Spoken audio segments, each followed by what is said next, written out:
బ్రిటన్లోని breaking news చూస్తున్నాం. Operation Sindoor చుట్టూ డైలాగ్ వార్ ముదురుతుంది. బీజేపీ కాంగ్రెస్ నేతల మధ్య మాటల తూటాలు పేలుతున్నాయి.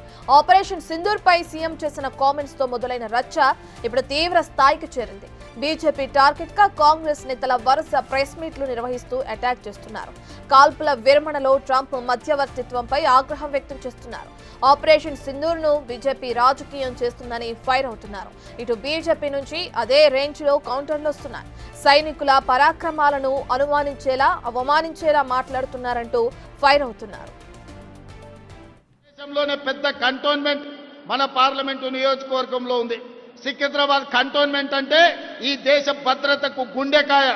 ఈరోజు ఇక్కడున్న సైనికులే ఈ యుద్ధంలో పాల్గొని ఈ తెలంగాణలో ముఖ్యంగా ఇక్కడ తయారు చేసిన యుద్ధ విమానాలే ఈరోజు యుద్ధంలో దేశం యొక్క గౌరవాన్ని నిలబెట్టినాయి. మోడీ గారు తెచ్చిన రాఫెల్ యుద్ధ విమానాలు మన పాకిస్తాన్ కూల్చింది. ఎన్ని కూల్చిందో రాఫెల్ గురించి చెప్పమంటే ఈరోజు చర్చ లేదు. ఈరోజు మన దేశం కాదని ఇతర దేశాల నుంచి రాఫెల్ యుద్ధ విమానాలను కొనుగోలు చేసిన మోడీ గారు మీరు జవాబు చెప్పండి. మన పాకిస్తాన్తో జరిగిన యుద్ధంలో ఎన్ని రాఫెల్ యుద్ధ విమానాలు పాకిస్తాన్ నేలగూల్చిందో మీరు లెక్క చెప్పండి. గొప్పల కోసం వేల కోట్ల రూపాయల కాంట్రాక్టులు మీకు కావాల్సిన వాళ్ళకి ఇచ్చి ఇవాళ రాఫెల్ యుద్ధ విమానాలు కొన్నారు.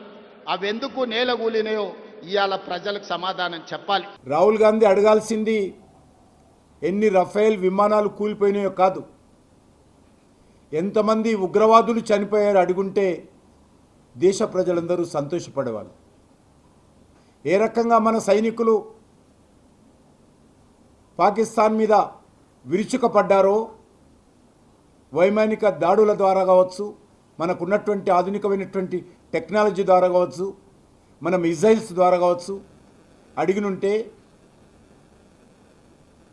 సైనికులు కూడా సంతోషపడేవారు.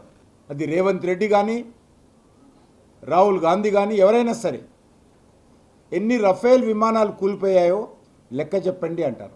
దేశ రక్షణకు సంబంధించినటువంటి ఇలాంటి సున్నితమైనటువంటి అంశాలలో బాధ్యతారహితంగా ఇర్రెస్పాన్సిబుల్గా 55 సంవత్సరాల వయసు వచ్చినా ఇంకా మెచ్యూరిటీ రాకపోవడము, రాహుల్ గాంధీకి ఒక ప్రతిపక్ష నాయకుడిగా ఉండడము దేశ ప్రజల దురదృష్టకరమని సందర్భంగా మనం చేస్తున్నాం. అసలు ఈ పాకిస్తాన్ ఇండియాకు ఉన్నటువంటి తగాదాలో ఈ పంచాయతీలో మోడీ గారు ట్రంప్ను ఎందుకు లాగారు, ట్రంప్ను ఎందుకు తలదూర్చే విధంగా అవకాశం ఇచ్చినారు, ఇవన్నీ జవాబులు చెప్పకుండా దేశ ప్రజల్ని మోసం చేస్తూ దేశ ప్రజలకి జవాబు చెప్పకుండా ఇవాళ రాహుల్ గాంధీ మీద బీజేపీ నాయకులు మాట్లాడుతూ ఉన్నారు.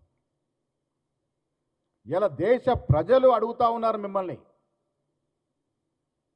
మొన్న జరిగిన యుద్ధంలో భారతదేశం సాధించిందేమిటి, కోల్పోయిందేమిటి, ఇవి చెప్పాల్సిన బాధ్యత మీది కాదా?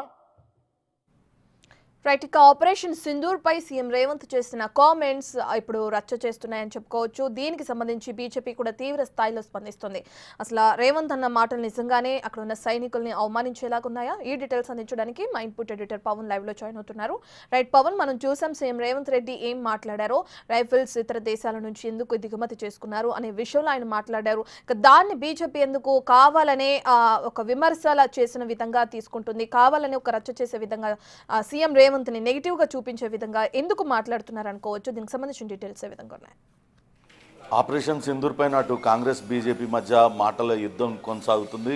వాస్తవానికి అటు కాంగ్రెస్ పార్టీ నేత రాహుల్ గాంధీ కానీ తెలంగాణ ముఖ్యమంత్రి రేవంత్ రెడ్డి ఇద్దరు కూడా ఆపరేషన్ సింధూర్లో వాస్తవాలన్నీ కూడా ప్రజలకు తెలియాలి అంటూ వాళ్ళు మొదటి నుంచి కూడా డిమాండ్ చేస్తున్నారు. అసలు ఇప్పటికే అటు భారతదేశం పాకిస్తాన్ పీఓకే పైన దాడి చేసింది, అట్లనే పాక్లోని కొన్ని ప్రదేశాల్లో దాడి చేసింది. 23 నిమిషాలలోనే మొత్తం నేలమట్టం చేశాం, 100 మంది ఉగ్రవాదుల్ని మట్టుబెట్టామంటూ చెప్తున్నారు. కానీ ఆ యొక్క దాడిలో కొలాటరల్ డ్యామేజ్ జరిగింది. మనకు భారతదేశానికి ఎంత నష్టం వాటిల్లింది, సైనికులు ఎవరైనా గాయపడ్డారా, ఎవరైనా అటు వీరమరణం పొందారా, లేకుంటే మన యుద్ధ విమానాలు ఏమన్నా దెబ్బతిన్నాయా, ఇవన్నీ కూడా ప్రజలకు వాస్తవాలు తెలియాలి అనేది కాంగ్రెస్ పార్టీ డిమాండ్గా ఉంది. దానిలో భాగంగానే మొన్న జై హింద్ యాత్ర పేరుతో అటు ముఖ్యమంత్రి రేవంత్ రెడ్డి అటు పెద్ద ఎత్తున యాత్ర నిర్వహించారు సైనికులు సంఘీభావంగా. దానిలో అటు ప్రధానమంత్రి నరేంద్ర మోడీని డిమాండ్ చేశారు. రాఫెల్ యుద్ధ విమానాలు కూడా కుప్పకూలిపోయాయి. ఆ దాడుల్లో ఆ పాకిస్తాన్ ప్రతి దాడిలో కొన్ని దెబ్బతిన్నాయి, వాటి వివరాలు ఎందుకు చెప్పడం లేదని దీనిపైన అటు బీజేపీ కూడా తీవ్ర స్థాయిలో విరుచుకుపడుతుంది.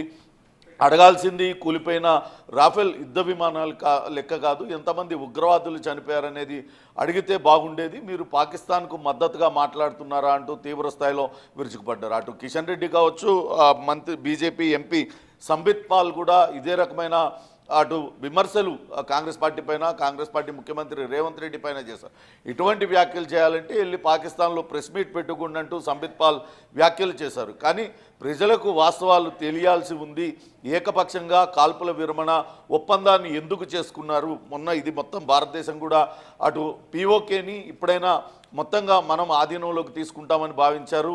అటు పహల్గాం దాడి ఘటన తర్వాత భారతదేశం మొత్తం కూడా ఒక భావోద్వేగానికి గురైంది. ఖచ్చితంగా జరిగిన దాడికి ప్రతి దాడి చేయాల్సిందే, పాకిస్తాన్కు తగిన బుద్ధి చెప్పాల్సిందేనంటూ ప్రతి ఒక్క భారతీయ పౌరుడు కూడా కోరుకున్నారు. కానీ అకస్మాత్తుగా అటు కాల్పుల విరమణ పాటించడం, ట్రంప్ దాన్నంతా గొప్పతనం తానే తీసుకోవడం, వాణిజ్యాన్ని నేను ఈ యుద్ధాన్ని ఆపడానికి వాడాను అంటూ ట్రంప్ ప్రగల్భాలు పలకడం, యుద్ధం ఆగిపోవడానికి తారనే కారణం అన్నట్లుగా చెప్పుకోవడం, దానికి మోడీ ఎక్కడా కూడా ఖండించకపోవడం, ఇవన్నీ కూడా అనేక అనుమానాలు రేవనెత్తుతున్నాయి. కేవలం ట్రంప్ మాటతోని ఎందుకు మోడీ ఏకపక్ష నిర్ణయం తీసుకొని అటు కాల్పుల విరమణను పాటించారు? ఇది 140 కోట్ల ప్రజలను అవమానించడం కాదా అంటూ ముఖ్యమంత్రి రేవంత్ రెడ్డి ప్రశ్నిస్తూ ఉన్నారు. ఖచ్చితంగా అటు పాక్ ఆక్రమిత కాశ్మీర్ను మనం స్వాధీనం చేసుకొని ఉంటే బాగుండేది కదా. ప్రజలందరి తరఫున కూడా మాట్లాడుతున్నా అసలు ఆపరేషన్ సింధూర్లో ఏం జరిగింది, వాస్తవాలన్నీ కూడా ప్రజలకు తెలియాల్సిన అవసరం ఉందంటూ కూడా అటు కాంగ్రెస్ నేతలు చెప్తున్నారు. మరోపక్క బీజేపీ నేతలు మాత్రం కేవలం 23 నిమిషాలలోనే మొత్తం పాకిస్తాన్ పీచమంచాము, పాకిస్తాన్ని తోకముడిచేలా చేశాము, మన యుద్ధ విమానాలు లెక్క కాదు అడగాల్సింది, ఎంతమంది ఉగ్రవాదులు చనిపోయారో లెక్క అడగాలి, లేకుంటే మీరు పాకిస్తాన్కు సానుభూతి పరులు అన్నట్టుగా వాళ్ళు ఈ రకమైన విమర్శలన్నీ కూడా చేస్తున్నారు. ఇక మీరు చేస్తున్న ఏదైతే యాత్రలు చేస్తున్నారో తిరంగ యాత్రలతోని బీజేపీ నేతలు నిర్వహిస్తున్న తిరంగ యాత్రలతో సైనికులను అవమానించినట్లు, ఎందుకంటే వాళ్ళని కనుక్కోకుండా వాళ్ళ అభిప్రాయం తెలుసుకోకుండా ఏకపక్షంగా ప్రధానమంత్రి నరేంద్ర మోడీ కాల్పుల విరమణ పాటించారు కాబట్టి వాళ్ళని అవమానించినట్లు.